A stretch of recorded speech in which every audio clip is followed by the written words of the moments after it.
We all have been subjected to superstitions, whether it's the black cat crossing our path, walking under a ladder, or spilling salt. But in today's story, the author was subjected to a rather odd superstition where he tries to not believe it because it didn't make sense. Well, until it does. Do watch it till the end to fully appreciate the power of superstitions. Hey guys, apologies for my absence. I had to take care of some personal stuff, but hopefully that will not bother me again, and I will be posting regularly now. Since October is the Halloween month, expect a lot more stories from this channel. And if you like what you hear, don't forget to subscribe.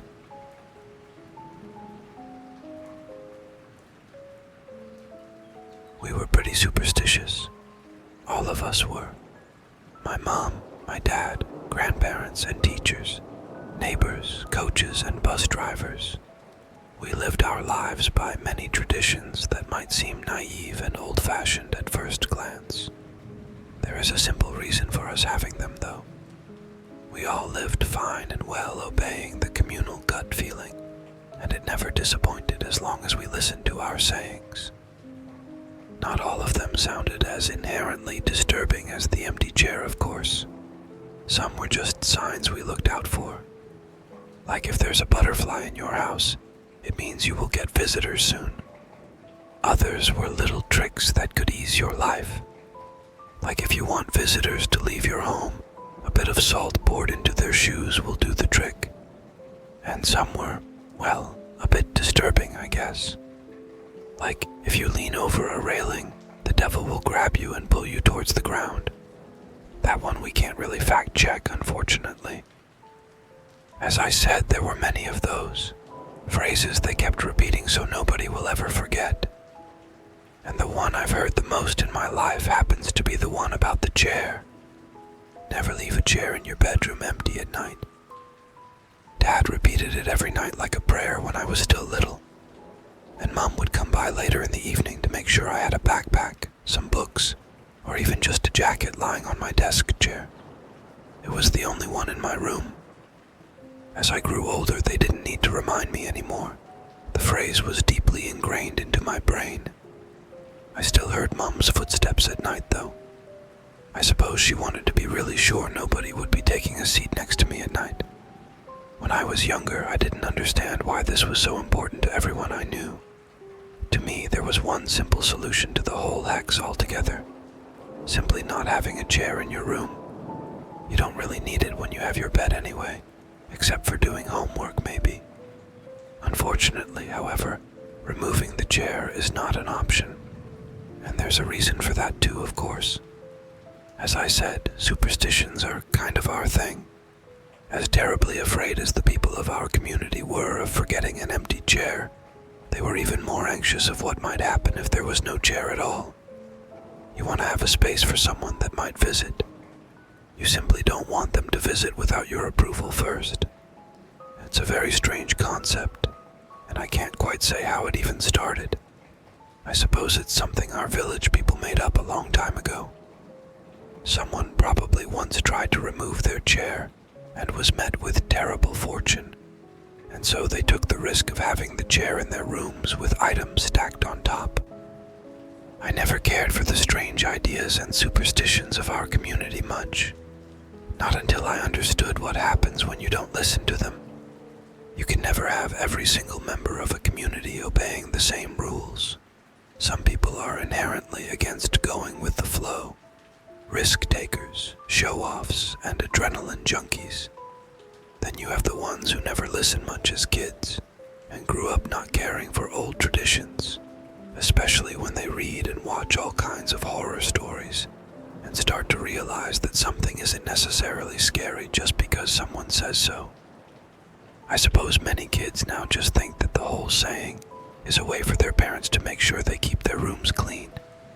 And so, of course, there were the ones who intentionally kept a chair, or even more, welcomingly empty for whoever might visit at night. They called themselves brave.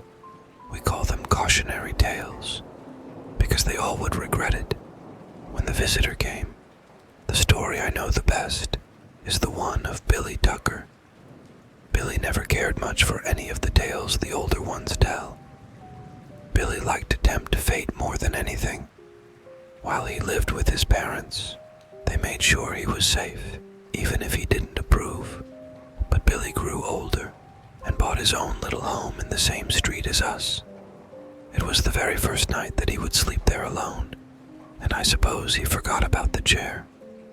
Or possibly, he just wanted to see what would happen if he ignored the phrases that had been shoved in his head all his life. I saw him getting his mail the following day. He looked tired and disturbed. He told me he kept thinking there was someone inside his home, but that wasn't possible. Nobody ever broke into a house around here. He told me he heard someone whisper in his ear to wake him up. When he looked around, he saw nothing but a jacket that wasn't there before, hanging by his closet. "You know it was probably my ma. That woman is anxiety personified," Billy joked back then. That was the first day. After that, Billy hardly left his home anymore. I'd see his parents stop by at times to bring him food, but he never stepped outside. Apparently, he was slowly but surely losing his mind. It lasted a week until his parents found him hanging from his bedroom closet. It was a devastating tragedy for sure, but I wasn't completely convinced that it had anything to do with the chair. Billy had been a troubled kid. That was no secret. However, whether I really believed in it or not didn't matter. My gut feeling had merged with the one of the community. Whether I was afraid of the empty chair or not, as long as I lived in the strange village with all its rules and sayings, I would stick with them, even if it was just for the sake of my parents' mental health. And I did, all those years, until I moved far away from the village. Living in a big city was far different than anything I'd ever imagined. I suddenly had a sense of freedom I never perceived before. At first, it was overwhelming, all the places I could go to and all the things I could do. But after a while, I realized that this was exactly where I belonged. I found new friends, got a nice studio apartment, and a new sense of my own identity. But of course, the words I heard all my life stuck with me, even far away from our village. I suppose a part of me believed in the superstitions at least to some degree, but I always believed that I left them with me at my old home. I didn't believe they would follow me. Not until the night. I came home rather late after drinking at the pub with a few friends. I could hardly keep my eyes open and went to bed pretty swiftly. With the last bit of consciousness, I heard the bag on the chair in my room slip to the ground. My gut kept telling me to go and pick it up, but my drunken and tired mind said that everything would be fine. I should have listened to the gut. It was still pitch dark out when I woke up by the sounds. It sounded as if someone was moving inside my apartment. At first, I didn't register much. I guess for a moment, I forgot that I lived alone. When the realization came to me, my eyes opened wide. My heart started racing, and I had to control my breathing. I collected all my courage and quietly moved my upper body up so that I could inspect my surroundings. There was nobody there, at least as far as I could tell with the dim light shining through my window. To calm down my nerves, I got up from the bed and turned on the lights. The good thing about a studio apartment is there aren't many rooms where someone could hide. I checked behind the corner where my kitchen aisle. I checked under my bed and in the bathroom. There was no sign of someone being inside, until I saw the coat rack. Most of my jackets are black, so I didn't notice right away, but there was a coat that didn't belong to me as well as a black top hat. My eyes moved to the ground, and when I saw the big leathery shoes with dirt underneath them, my entire body started shaking. "Hello?" I called out into the empty room. There was no response. Of course, I called the police and they checked every single corner, but there was not a single sign of anyone breaking in. As they arrived, the coat and shoes were gone, but I still saw the dirt stains on the ground. The police were clueless. I'm not sure whether they thought I was insane or on drugs, but finally they left, and I was alone again.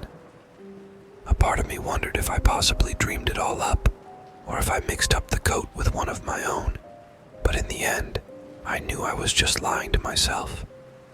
Someone had been in here, and it was my own fault for leaving the chair empty. I figured there was one simple solution to my problem, so the following evening I made sure to stack enough items on top of that chair to make sure nobody would even think about taking a seat in there.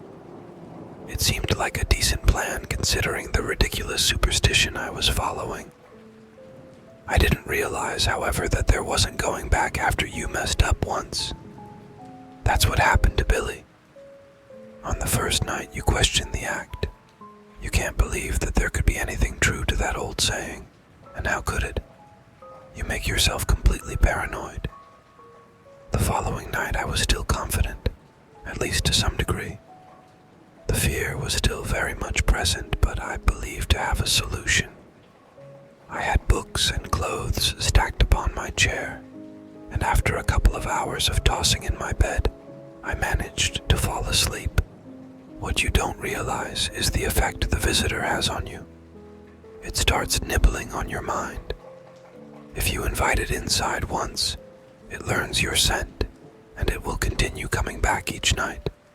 No matter where you go, or if you stay up all night, it won't stop until your mind can't take it anymore. I knew that. I'd heard all the stories. I just never believed how cursed we truly were. That night, I woke up by the sound of a whisper. The words made no sense to my mind, but they were near and felt thoroughly unkind. A hand was caressing my face, but when I opened my eyes, there was nobody to see. The next day, I thought about staying with a friend, but I was afraid I might burden them with the same fate if it followed me. So I got a hotel room instead. I woke up when I heard a hollow laugh. It didn't stop until the sun came up again. For days I didn't sleep. Wherever I went, I knew it was there with me, chewing on my mind and swallowing my free will. As the days progressed, the whispers became more clear. It was as if it was pulling me over to a side where we could communicate. A side where I could make sense out of its words. Come with me. You won't be missed. Your choice has already been made. The voice was omnipresent. It kept whispering and laughing until every moment of my life was drained in the color of nothingness. I didn't eat. I didn't sleep. I didn't feel. I was just afraid that if it pulled hard enough, I wouldn't be able to come back. Just like Billy. We were pretty superstitious. All of us were. We all lived fine and well, obeying the communal gut feeling, and it never disappointed as long as we listened to our sayings. I thought about that when every other thought in my mind stopped making sense. I thought about the things I was told ever since I was a child. The words that might even be able to help your life. Like if you want a visitor to leave your home, a bit of salt poured into their shoes will do the trick. It was a long shot, but the visitor was always polite enough to leave its shoes and coat by the door. I don't know how permanent the trick is, but last night I finally slept on my own again.